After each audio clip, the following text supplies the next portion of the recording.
할렐루야. 네, 반갑습니다. 날씨가 굉장히 많이 뜨겁죠. 덥다라고 하는 표현이 부족할 정도로 이제 뜨겁다라고 하는 표현이 더 적절하지 않나라는 생각이 들어집니다. 얼마 전에 보니까 뉴스에 보니까 부산은 아니고 대전인 것 같은데 얼마나 이게 날이 뜨겁고 밑에 아스팔트에서 올라오는 지열이 뜨거웠던지 중앙에 분리대 플라스틱으로 해놨잖아요. 그 분리대가 그냥 서서히 뜨거워서 쑥 녹아가지고 드르륵 넘어가는 장면을 이렇게 뉴스에서 해주더라고요. 와, 정말 뜨거운가 보다라는 생각이 들어지더라고요.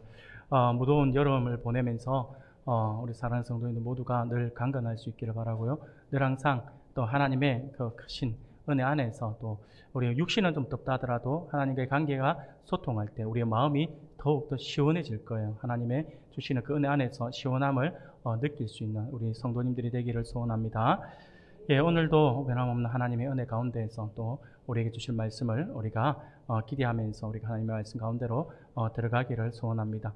사랑하는 여러분, 우리는 지난 시간에 그리스도의 의의 전가를 통해서 의롭다 칭함을 받은 자의 양자됨에 대해서 말씀을 나누었습니다.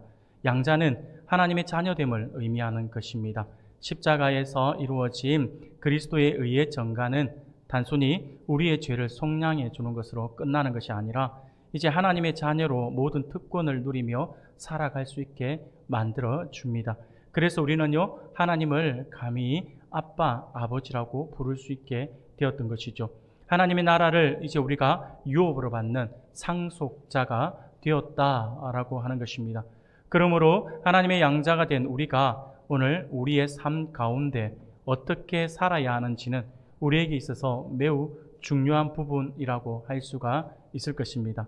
사랑하는 우리 성도 여러분, 앞서 계속해서 우리가 말씀을 살펴보고 있는 것과 같이 이 효과적 부르심과 그 효과적 부르심에 응답하여 나온 우리가 누리는 그 유익으로서 우리가 먼저 칭의라고 하는 말씀을, 칭의라는 제목으로 같이 말씀을 나누었었고요. 그리고 양자됨에 대해서 지난주에 우리가 말씀을 나누었죠. 이 칭의와 그리고 양자됨을 간통하는 그러한 흐름은 바로 하나님의 은혜에 있다라고 하는 사실입니다. 바로 칭의도 하나님의 은혜 안에 있는 것이고, 그리고 양자됨 또한 하나님의 은혜 안에 있는 것이다 라고 하는 것이죠. 하나님은 죄의 종로를 타며 살아가는 우리를 하나님의 자녀로 삼으시기 위해서 예수 그리스도의 생명을 그 값으로 지불하셨어요. 그로 인해서 십자가에서 이루어진 그리스도의 그 의가 우리에게 전가되었고, 우리는 하나님의 자녀, 곧 양자가 되었다라고 하는 것입니다. 이것만으로도 우리는 가만히 생각하고 가만히 그 모습을 묵상하면요, 말할 수 없는 큰 은혜입니다. 이 양자됨의 교리는요, 우리가 하나님의 자녀로서 모든 특권을 누리는 것까지 포함하고 있어요. 단순히 이름만 양자됨이라고 끝나는 것이 아니라, 우리가 하나님의 자녀가 되었다라고 끝나는 것이 아니라, 우리가 하나님을 아빠, 아버지라고 부르는 것으로 끝나는 것이 아니라, 우리 모두가 하나님의 자녀로서 누려야 될 모든 특권까지도 그 안에 포함되어 있다라고 하는 것입니다. 이제 우리가 하나님의 자녀가 되었으니 그 특권을 누리는 것은 너무나도 당연한 일이라고 할 수가 있을 것입니다. 그래서 우리는 하나님을 아빠, 아버지라고 부를 수 있는 자녀의 명분을 우리가 누릴 수 있게 되었고, 하나님의 나라의 모든 것을 유업으로 받는 상속자가 되었다라고 하는 것입니다. 이제 저를 비롯하여 우리 모두가 하나님의 상속자가 되어서 하나님 나라를 유업으로 받는다라고 하는 것입니다. 이 양자됨의 교리가 우리에게 주고 있는 엄청난 은혜인 것이죠. 이 양자됨의 교리는요, 그런 의미에서 이 땅을 살아가는 우리들에게 있어서는 매우 큰 위로를 준다라고 할 수가 있을 것입니다. 왜냐하면 우리가 이 땅에서 마냥 좋은 시간만을 보내는 것은 아니잖아요. 마치 잔잔한 바다에도 파도가 있는 것처럼 인생의 바다에도 파도처럼 즐거움이 있다라고 한다면, 역시 반대로 높아짐이 있고 있으면 낮아짐이 있는 것처럼 인생의 고통과 고난의 시간도 우리 인생 안에 있다라고 하는 것이죠. 그래서 중요한 것은 뭐냐면요, 이 양자됨의 교리로 인하여서 우리는 즐거움이 아닌 고통과 고난의 시간을 지날 때에도 하나님의 자녀다라고 하는 그러한 사실, 하나님의 자녀라는 우리의 그 정체성은 변하지 않기에 우리는 실족하지 않고 소망을 품을 수가 있다라고 하는 것입니다. 쉽게 말씀을 드리면 이 양자의 교리를 우리가 그냥 단순하게 귀로 듣고 흘려버리는 교리가 아니라 이 교리가 우리 가슴 안에 내려와서 이제 우리가 그리스도의 그 의의 전가로 말미암아서 내가 선택을 받았고 내가 하나님의 자녀가 되어서 내가 하나님을 아빠, 아버지라고 부르는 존재가 되었다라고 하는 이 사실이 우리 가슴 안에서 확실하게 확고히 믿어져야 합니다. 이것이 믿어지면 우리가 이 땅을 살아갈 때에 얼마나 큰 소망이 되냐면 우리가 즐겁고 기쁠 때에 하나님을 즐겁고 기쁠 때에만 하나님을 찾는 것이 아니라 우리가 인생의 파도처럼 높아짐이 있고 낮아짐이 있는 것처럼 낮아졌을 때에 우리 인생에서 시련을 만나고 고통을 만나고 고난의 길을 걷고 있을 그때에도 내가 하나님의 자녀다라고 하는 그 정체성이 잃어버리지 않기 때문에 우리가 위로를 받을 수가 있다라고 하는 거죠. 하나님께 소망을 두고 붙들 수가 있다라고 하는 것입니다. 예전에 제가 군 생활을 하기 전에 들어갈 때에 저희 교회에서 항상, 그리고 제가 신학을 공부하고 있었기 때문에 우리 신학교 우리 동기들도 그렇고 다 같이 이제 우리 공부할 때에 지체들도 있었고요, 교회도 그렇고 군대에 갈 때에 제가 강원도로 어느 군대를 가는데 굉장히 두렵고 떨리잖아요. 군 복무를 하러 간다라고 하는 것이 너무 무서웠어요. 무서운데 그래도 안 갈 수는 없는 거잖아요. 그래서 가기 전에 항상 저희 교회에서는 우리 가는 청년들을 이제 불러서 같이 기도해 주었어요. 그리고는 늘 항상 기도한다라고 하는 그러한 말씀들을 계속 기도할 거다, 제대할 때까지 기도할 거다라고 하는 말씀을 해주셨고요. 저희들이 신학교 같이 공부했던 동기들은요, 제가 부산역에서 기차를 타고 가기 전에 우리 다 같이 모여서, 예전에는 부산역 앞에 그 분수대가 있었잖아요. 분수대 앞에서 같이 같이 기도하는 시간을 가졌어요. 예수 안 믿는 친구들은요, 군대 간다고, 그 친구들 여러분도 혹시 보셨는지 모르겠는데, 예수 안 믿는 친구들은 그냥 군대 간다고 마지막으로, 이 사회에서의 마지막이라고 하면서 그 군대 가는 친구를 들어서 분수대에 빠뜨려요. 혹시 보셨는지 모르겠어요. 집어넣고 막 하다 안 되면 머리라도 푹 담그고 빼고 막 그러더라고요.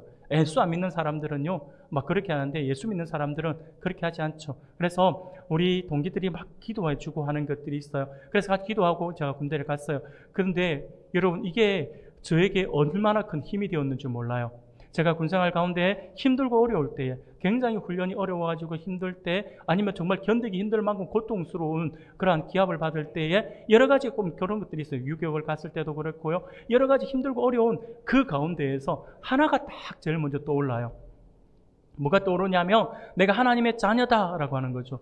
내가 하나님의 자녀다라고 하는 거고, 그리고 나는 아무리 지금 고통스러워도 여기서 죽지 않는다라고 하는 확신이 생겨요. 왜 그러냐면 그 뒤에 가지는 마음이 뭐냐니까 바로 지금도 나를 위해 기도하는 성도와 나를 위해 기도하는 지체가 있기 때문에 나는 넘어지지 않아, 쓰러지지 않아, 여기서 죽지 않아 라고 하는 그런 확신이 생기더라고요. 저는 아직도 제가 군생활을 하면서 고통스러울 때에 그렇게 버텨나갈 수 있었던 그 신앙, 그 믿음, 그것이 바로 하나님의 자녀다라고 하는 그 확신과, 그리고 나를 위해 기도하고 있는 분들이 있다라고 하는 그 확신이 저를 버티게 했다라고 그렇게 믿고 있습니다. 지금도 그렇게 하고 있어요. 제가 지금도 힘들고 어려울 때면 항상 되새기는 그러한 말이 바로 이 말이에요. 지금도 나를 위해 기도하는 누군가가 있다라고 하는 거죠. 사랑하는 여러분, 우리가 하나님의 자녀다라고 하는 이 사실은요, 우리에게 엄청난 확신으로 다가와야 합니다. 그래야지만 이것이 우리에게 엄청난 소망으로 다가온다라고 하는 것입니다. 이게 양자의 교리, 양자됨의 그 교리가 우리에게 주고 있는 그런 놀라운 은혜라고 할 수가 있는 것입니다. 사랑하는 여러분, 설령 우리가 어리석어서 실수로 하나님 앞에서 범죄하여 하나님께 혼인하고 야단을 맞을지언정 우리는요, 버림을 받지 않습니다. 하나님은 그 어떤 순간에도 우리의 아버지가 되셔서 우리를 붙들어 주신다라고 하는 거예요. 하나님의 자녀가 만나는 고통, 하나님의 자녀가 만나는 시련, 하나님의 자녀가 당하게 되는 그 고난은요, 그 고난이 자체가 목적이 되어서 우리로 하여금 실족해 하고 넘어지게 하고 우리로 하여금 죽음에 이르게 하는 것이 목적이 아니에요. 하나님의 자녀들에게, 하나님의 백성들에게 있는 그 고난은요, 우리로 하여금 우리의 신앙을 업그레이드 시켜주기 위한 하나의 테스트의 방법일 수도 있고요. 아니면 우리가 실수하여 하나님 앞에 바로 서지 못해서 하나님으로부터 징계받는 것이라고 한다면 그 징계의 목적은 우리를 죽이고자 하는 것이 아니라 우리로 하여금 바르게 세우기 위함이다라고 하는 사실을 절대 잊어서는 안 됩니다. 그래서 하나님의 자녀인 우리는요, 어떤 경우에도 우리에게 시련이 온다, 고난이 온다, 어려움이 온다 그러면 왜 이것이 나에게 왔을까를 먼저 고민해야 합니다. 그러면서 하나님 앞에 엎드려서 기도해야 합니다. 그래서 내가 하나님 앞에 바르게 서지 못한 부분이 있다면, 하나님의 마음을 섭섭하게 하는 부분이 있었다고 한다면 빠르게 돌이켜야 하죠. 하나님의 징계는요, 하나님의 징계의 목적은 돌이킴에 있다라고 하는 사실을 기억할 수 있기를 바랍니다. 빨리 돌이키면 빨리 용서받아요. 그 사실을 우리가 분명히 기억해야 합니다. 그래서 우리는 어떤 순간에도 하나님은요, 우리의 아버지가 되신다라고 하는 사실이 변하지 않는다라고 하는 것을 우리가 절대 잊어서는 안 될 것입니다. 사랑하는 성도 여러분, 그렇다면 이렇게 하나님의 자녀가 된 우리는요, 어떠한 삶을 살아야 할까요? 하나님의 자녀로서 이제 명분을 가졌어요.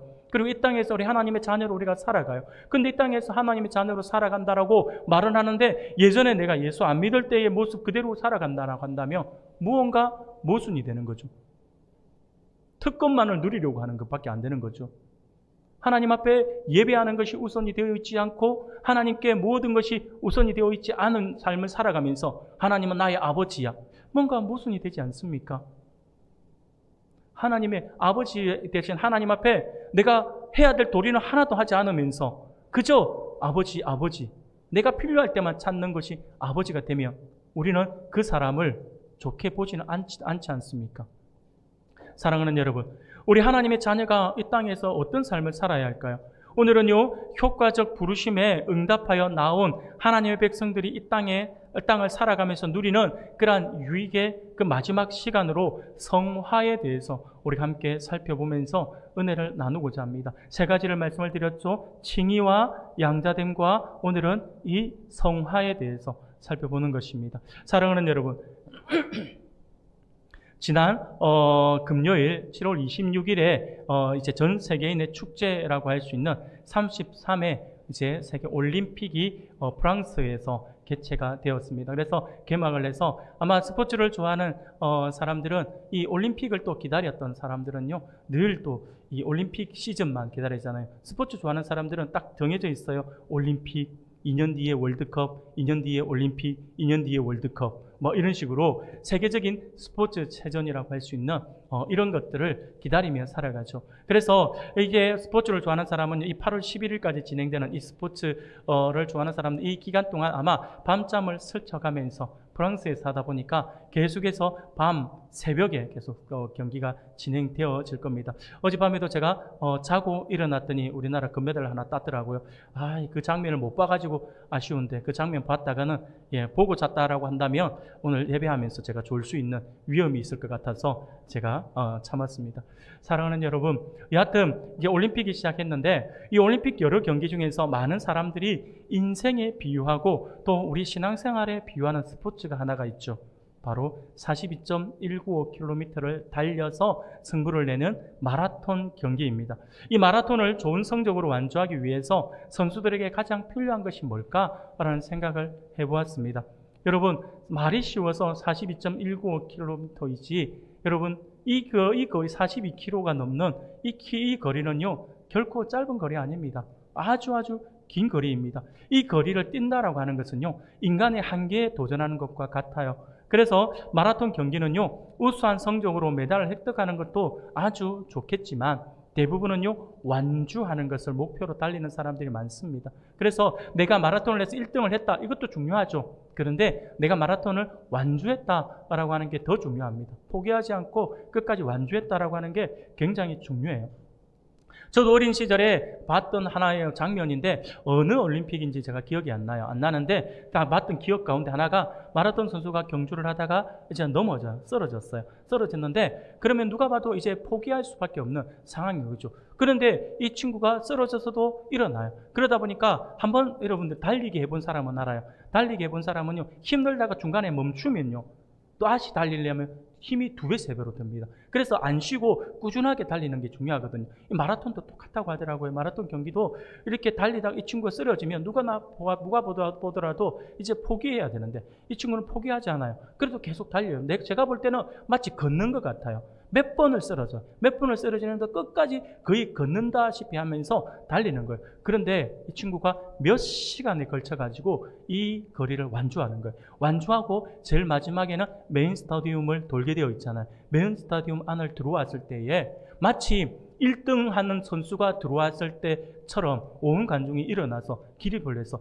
박수를 쳐주면서 완주를 했던 그 선수에 대해서 존경과 경의를 표하는 그런 모습을 제가 보았는데 그 장면이 제가 내리에 스쳐 지나가더라고요. 사랑하는 여러분, 그만큼 완주 자체가 어려운 스포츠가 이 마라톤이죠. 그러다 보니까 마라톤을 즐겨하는 사람들은 있잖아요. 내가 어디 마라톤에서 1등을 했다, 2등을 했다, 3등을 했다, 이게 중요하지 않아요. 이걸 자랑하지 않고 대부분의 사람들은 뭘 자랑하냐면 내가 42.195 풀코스를 5번 완주했다, 내가 3번 완주했다, 이거 굉장히 자랑스럽게 여깁니다. 그래서 3번 완주했다, 나는 10번 완주했다, 이러면 3번 완주한 사람은요, 10번 완주한 사람 앞에서 그냥 머리를 숙이게 되더라고요. 와, 대단하다, 막 이렇게 이야기를 하면서 존경을 표현을 하더라고요. 사랑하는 여러분, 그처럼 이 마라톤 경기가 정말 완주하는 것이 너무나도 어려워요. 그런데 사람들은 이 마라톤 경기를 잘 뛰기 위한 다양한 방법들을 이야기를 많이 합니다. 그래서 어떤 사람은요, 장비가 중요하다라고요. 저는 아무리 생각해봐도 이 부분은 제가 이해하기 힘들었어요. 여러분, 마라톤 경기하는 사람 한번 지금 상상해 보세요. 마라톤 경기하는 사람이 뭘 입어요? 뭐 코트를 입습니까? 잠바를 입습니까? 없어요. 그냥 가장 얇은 나시 같은 거 하나 입고 여기 자기 번호 하나 달고 이게 다잖아요. 그리고 또 뭐 있습니까? 장비로는 운동화 있잖아요.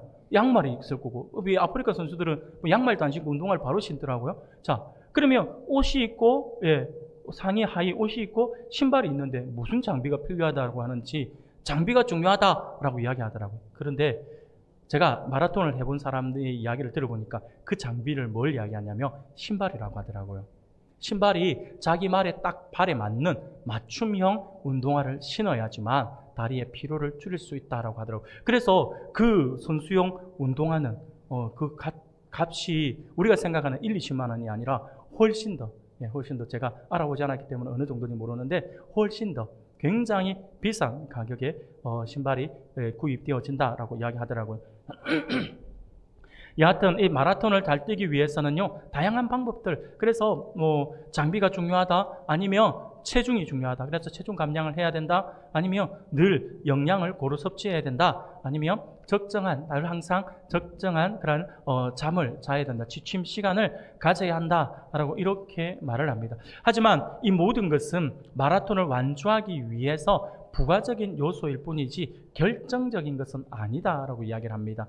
많은 마라톤 선수들은요, 마라톤을 좋은 성적으로 완주하는 방법을 딱 한 가지로 이야기합니다. 그게 뭐냐면 바로 자기의 페이스를 조절하는 것이다 라고 이야기를 해요. 페이스 조절한다는 말은 무슨 말이냐면 꾸준하게 계속해서 달리는 것이다 라고 이렇게 이야기합니다. 마라톤은요, 짧은 거리가 아니잖아요. 그래서 시작을 해요. 땅 하면 시작하는데 처음부터 빠르게 달린다고 생각해요. 100m 달리듯이 막 달린다 생각해 보십시오. 이 친구가 풀코스를 완주할 수 있을까요? 못합니다. 어떤 분은요, 마라톤 대회에 나가면 보통 선수들이 앞에 있고 그냥 뒤에 참가하기 위해서 오는 사람들은 뒤에 서는데, 한 친구는요, 자기가 중간쯤에 서가지고 자기가 뛰어가지고 자기는 전력 질주를 했대요. 그래서 아직도 저한테 자랑하더라고. 몇 회 무슨 마라톤 200m까지는 내가 1등했다. 이걸 자랑하더라고. 그게 뭐 중요한 건지 모르겠는데 그 200m 1등했다 이 말을 하기 위해서 100m 달리기 하듯이 전력 질주해가지고 막 그러더라고요. 그렇게 전력 질주해서는 마라톤을 이게 끝까지 완주하지 못하죠. 자기 페이스 조절을 못해서 조금이라도 빠르게 뛰게 되면요. 죄송합니다.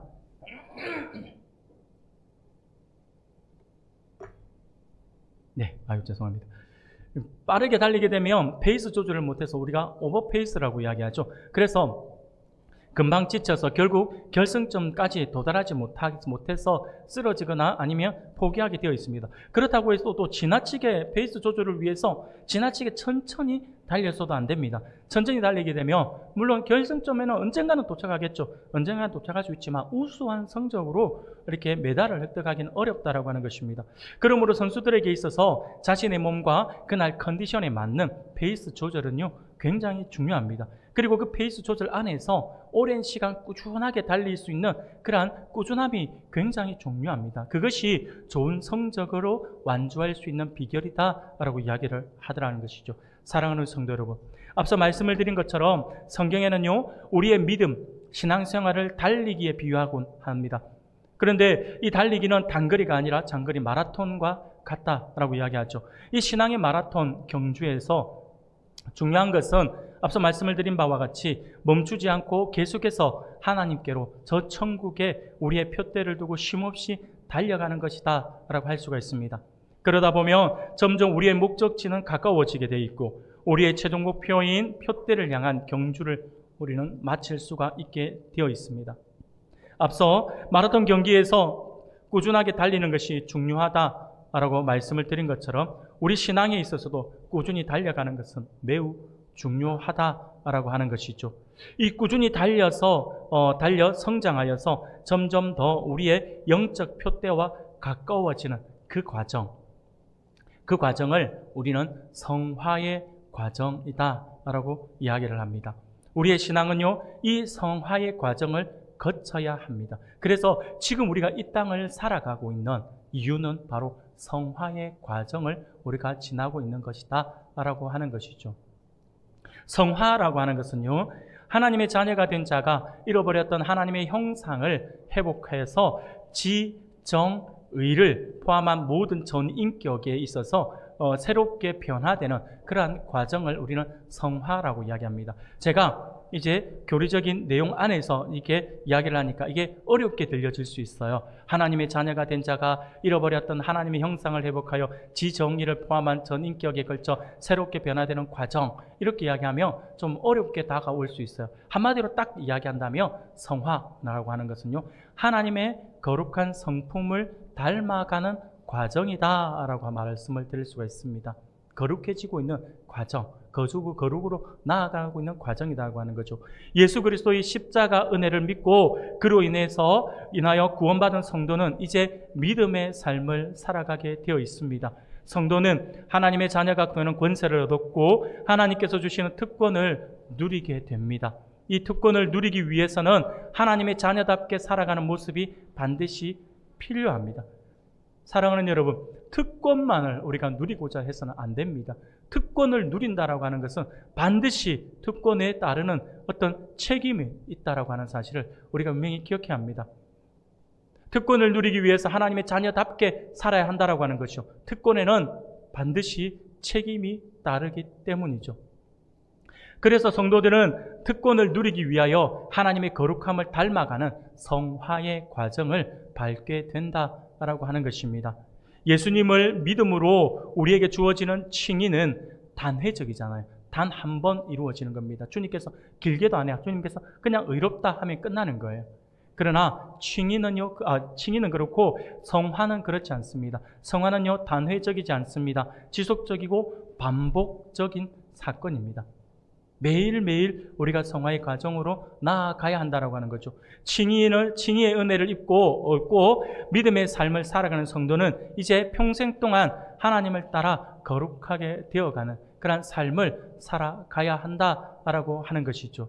오늘 본문 골로새서 3장의 말씀을 우리가 읽었는데 골로새서 3장은요, 이 성화의 과정을 다음과 같이 표현하고 있음을 보게 됩니다. 10절입니다. 10절을 우리 같이 한번 읽어볼까요? 같이 읽겠습니다. 시작.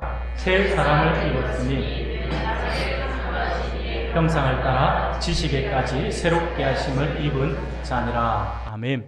예수님을 영접한 사람은 예수님의 새 생명을 따라서 새 사람을 입게 됩니다. 이제 옛 사람에서 벗어나게 되는 것이죠. 그리고 그는 창조하신 이의 형상을 따라 지혜롭게까지 새롭게 된다라고 말씀을 하고 있죠. 하나님의 형상을 따라 우리가 알고 있던 모든 것까지 전 인격이 변화한다라고 하는 것입니다. 단순하게 우리의 어떤 외모, 우리의 어떤 모습만이 아니라 우리의 생각조차도, 우리의 인식조차도 새로운 인식을 가지게 된다라고 하는 거죠. 완전히 바뀌는 것을 이야기합니다. 그래서 바울은요, 이 골로새서를 기록했던 이 바울은요, 앞서 1절과 2절 말씀에서 이렇게 말씀을 해요. 우리가 같이 한번 읽겠습니다. 시작. 그러므로 너희가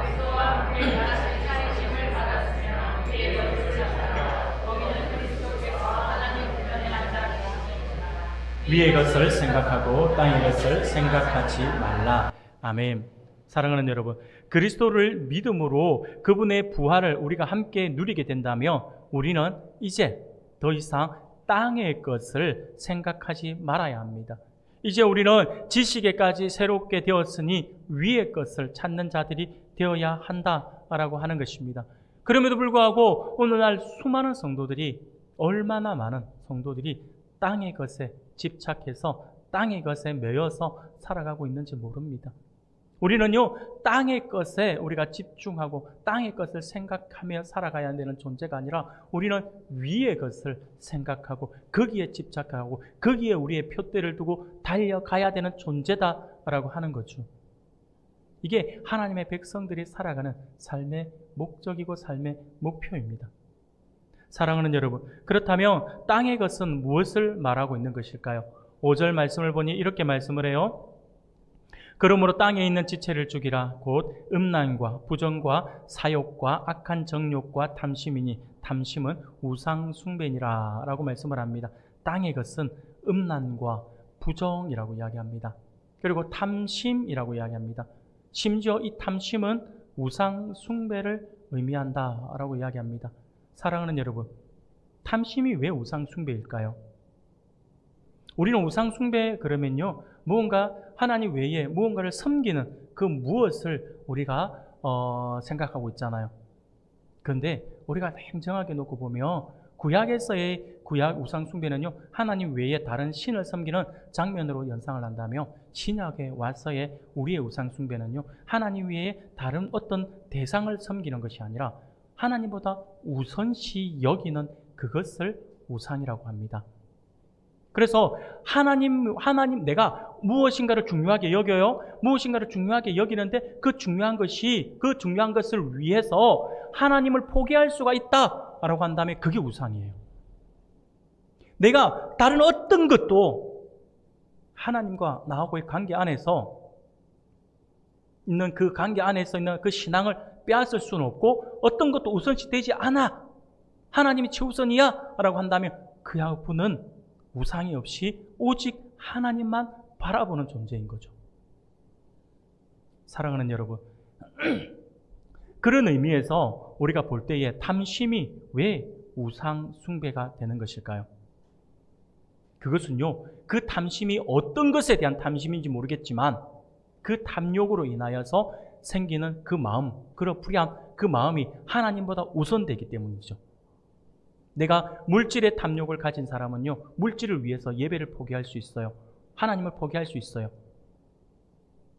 어떤 사람은요, 친구가 우선이 되는 거죠. 친구의 그 우정, 친구가 우선이 되니까 1년에 52번 있는 예배 한 번 빠지면 어때? 라고 생각을 하는 거예요. 그래서 그것을 포기하게 되는 거죠. 그러면 친구가 우상이 되는 거죠. 외모가 우상이 될 수 있는 사람들도 있어요.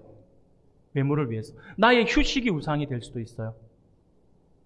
오늘 시대에 가장 많은 우상은요, 아이러니하게도 내가 가장 사랑한다고 믿고 있는 자녀예요. 자녀가 우상이 되어버린다니까요, 지금은. 자녀를 위해서 예배를 포기할 수도 있어요. 자녀를 위해서 하나님을 잠시 뒷전에 둘 수도 있다니까요. 그래서 우리 교회는 없지만, 우리 교회는 없는 것 같아요. 우리 교회는 아이들 숫자가 그리 많지 않으니까요. 조금 큰 교회 가보면요, 아이들 고2, 고3만 딱 되어보세요. 예배 못 가게 합니다. 엄마 아빠가. 아니 교회에서 집사라 소리를 들으면서, 권사라 소리를 들으면서 아이들 예배 안 가게 해요. 그러면서 하는 이야기 뭔 줄 아세요? 대학 가서 가면 된다고. 대학 가서 가면 된다고. 여러분, 오늘은 다시 돌아오나요? 지금 하나님께서 지금 나에게 예배를 원하시는데 내일 예배를 드리면 된다? 이게 맞는 말일까요? 아니에요. 그 사이에 그러면 그 1년, 그 2년 동안 이 아이의 신앙이 없으면 그 아이가 대학 가서 바른 정체성을 가지고 바른 신앙생활을 할 수 있을까요? 제가 장담합니다. 100%입니다. 사랑하는 여러분, 왜 탐심이 우상 숭배인지를 늘 기억하셔야 합니다. 우리가 무엇인가를 가지고자 하는 것은요, 항상 그 밑바닥에 내가 아닌 것처럼 하고 있을지는 모르지만 그 밑바닥에 뭐가 있냐면 탐심이에요. 탐심. 십계명이 우리가 다음 주부터 우리가 십계명을 잠깐 살펴볼 건데요. 십계명의 말씀이 1계명부터 10가지 계명이 있잖아요. 우리는 그 순서를 막 이야기를 하면서 첫 번째가 가장 우선이 되고 두 번째, 세 번째, 그리고 다섯 번째, 여섯 번째 쭉 나오잖아요. 그러다 보니까 이게 우선이 된다라고 해서 그걸 먼저 이야기했다라고 생각을 하는 경우들이 많아요. 그러면 제일 십계명 가운데 혹시 기억하시는지 모르겠어요. 10번째 계명이 뭔 줄 아세요 혹시? 남의 것을 탐내지 말라, 탐하지 말라. 탐심이에요. 왜 십계명의 제일 마지막을 이 탐심을 집어넣어놨을까요? 하나님께서. 잘 기억해 보세요.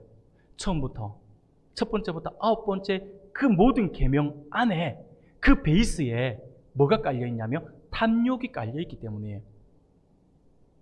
우상 숭배하려고 하는 이유가 뭐예요? 하나님보다 다른 어떤 것을 먼저 섬기는 것은 그것이 더 나에게 유익하다고 생각을 하기 때문에 그 탐욕이죠. 안식일을 기억하여 거룩히 지키라 했는데 주일을 지키지 않는 이유가 뭘까요? 내가 주일 안 지키면 친구하고 놀러 간다, 아니면 장사를 한다, 사업을 한다, 내가 더 잘 되고자 하는 그런 어리석은 탐욕 때문에 그런 거죠. 살인을 하려고 하는 이유가 뭡니까? 간음을 하려고 하는 이유가 뭡니까? 거짓말을 하려고 하는 이유가 뭡니까? 그 베이스 안에 모든 것이 탐욕이 그 안에 밑바닥에 깔려있기 때문이라고 하는 거죠. 그래서 이 탐심이 우상 숭배다라고 말씀을 하고 있는 거예요. 하나님 외에 다른 것을 주인으로 삼는 그것은 바로 우상입니다. 이제 우리의 주인은 하나님이시죠. 우리의 하나님, 우리의 아버지의 하나님이시다라고 하는 것입니다. 하지만 여전히 죄악 가운데 있는 것을 주인으로 삼고 우리의 아버지로 그것을 우리의 아버지로 삼는다고 한다면 이것은 앞뒤가 맞지 않는 것이죠. 우리는 이제 더 이상 죄의 종노릇을 하지 않습니다. 하나님께서 주시는 죄에 대한 자유함과 하나님의 은혜를 풍성히 누리며 살아가는 존재다라고 하는 사실을 잊어서는 안 됩니다. 그러므로 이제 하나님께 속한 것을 추구하고 하나님의 거룩을 열망하는 그러한 성도들이 되어야 할 것입니다.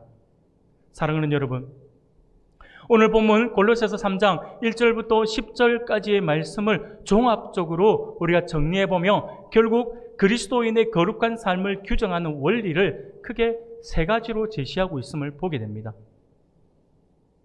그리스도인의 거룩한 삶을 규정, 어떤 것이 거룩한 삶인지를 이 세 가지로 정리해 주는데, 첫 번째가 뭐냐면 그리스도인은 땅의 것보다는 위의 것을 생각해야 한다라고 하는 거죠.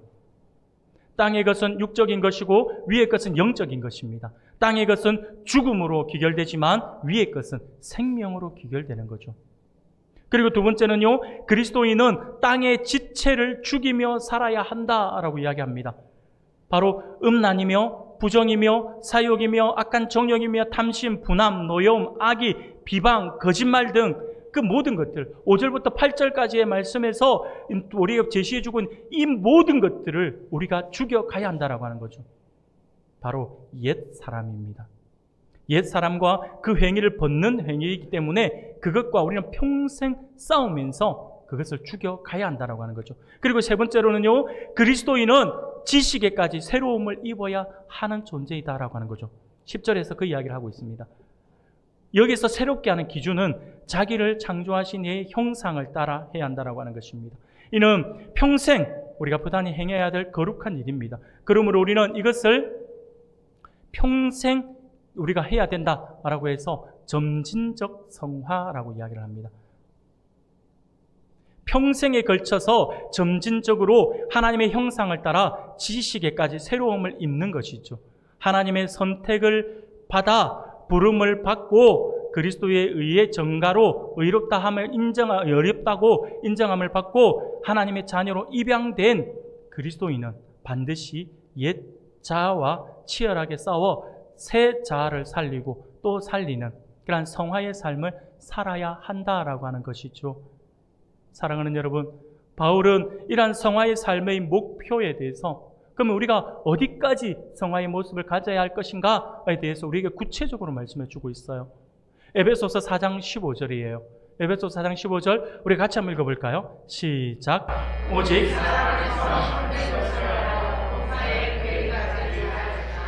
그는 머리 곧 그리스도.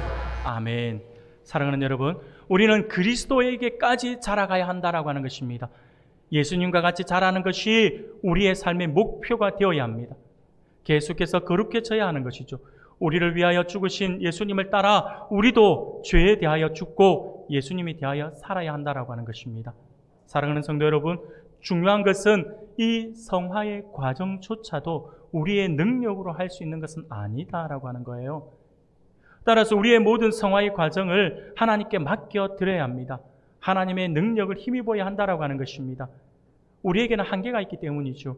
우리에게는 인간의 그런 한계, 약점이 있습니다. 그렇기 때문에 계속되는 성화의 과정 가운데 우리는 실패하기도 합니다.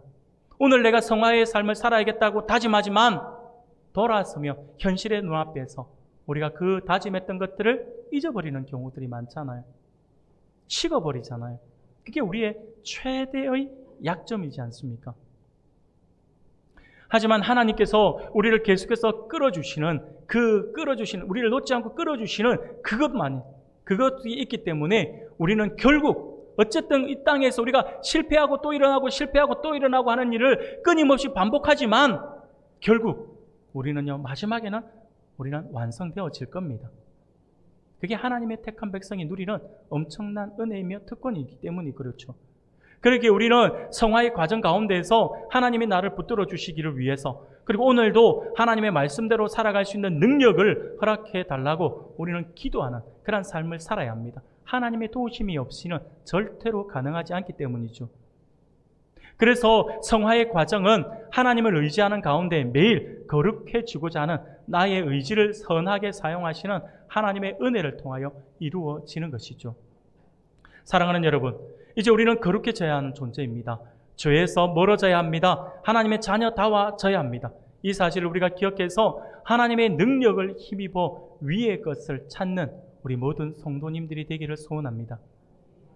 웨스트민스터 소요리 문답 35문을 보니 이렇게 질문을 합니다. 거룩하게 하심, 성화이죠. 거룩하게 하심은 무엇입니까? 라고 질문을 해요. 답을 우리가 같이 한번 읽어보겠습니다. 시작. 거룩하게 하심은 하나님의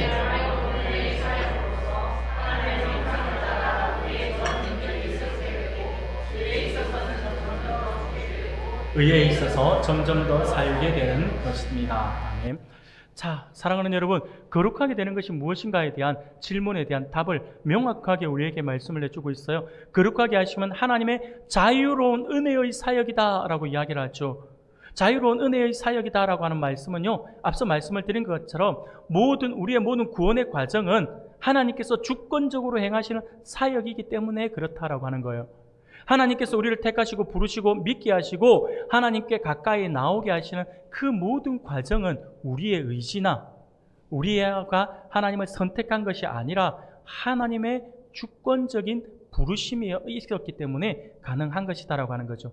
하나님은 우리를 자녀 삼으신 후에 우리로 자녀답게 살게 하십니다. 하나님은 자녀로 하여금 최선을 다하여 거룩한 삶을 살아갈 수 있도록 우리를 도와주시는 거죠. 그 일을 위해서 우리를 돕는 분으로서 바로 주님께서 또 다른 보혜사이신 그분을 보내주신 거죠. 누구신가요? 성령님이십니다.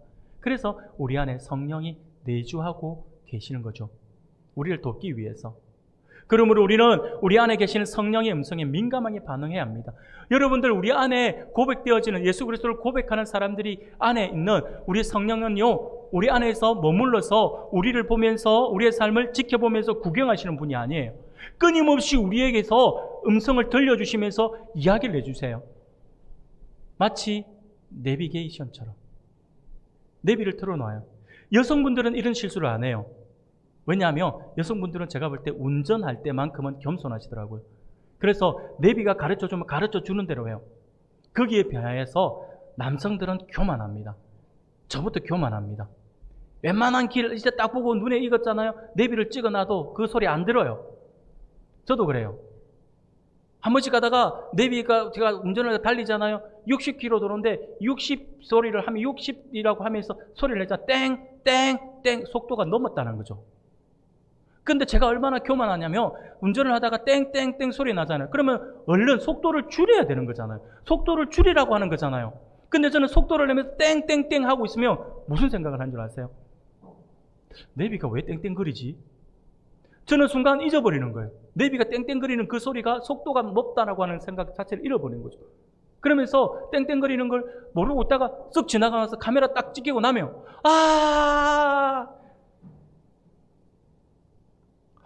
예, 32,000원짜리 도로를 달렸습니다.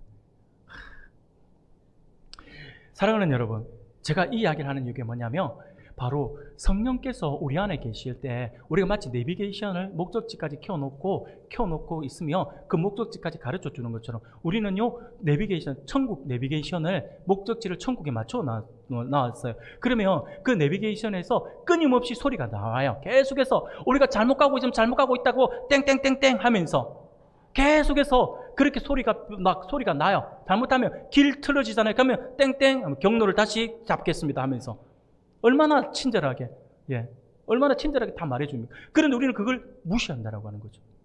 무시하면 어떻게 될까요?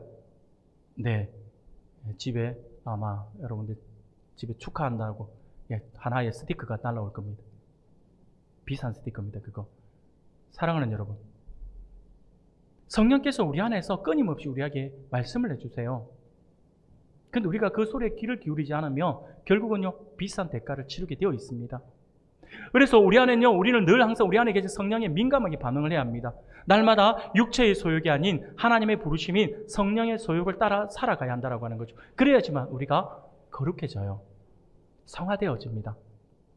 이것이 성화예요. 그래서 성화의 소극적 의미에서는 조금 전에 우리가 웨스트민스터 소리문답 35문의 답에서 우리가 본 것처럼 죄에 대해서 점점 더 죽이는 것이고, 적극적인 의미에 있어서는 의에 있어서 점점 더 사는 것이다 라고 이야기를 하고 있는 것이죠. 성화는 그런 거예요.